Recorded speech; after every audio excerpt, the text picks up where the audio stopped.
Satu,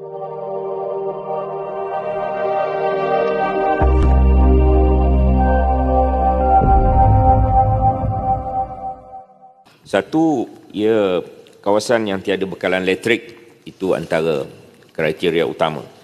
Kemudian di jambatan, ya. Kemudian satu lagi ialah di Selekoh, seterusnya di persimpangan, dan satu lagi ialah di kawasan yang kerap berlaku kemalangan, kawasan vandalisme, mereka curi kabel. Ya.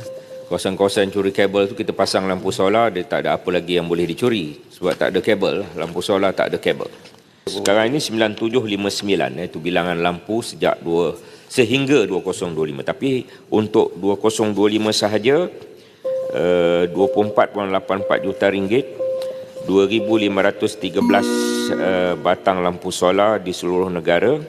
Di negeri Johor 2.4 juta ringgit, 240 batang lampu solar. Terima kasih.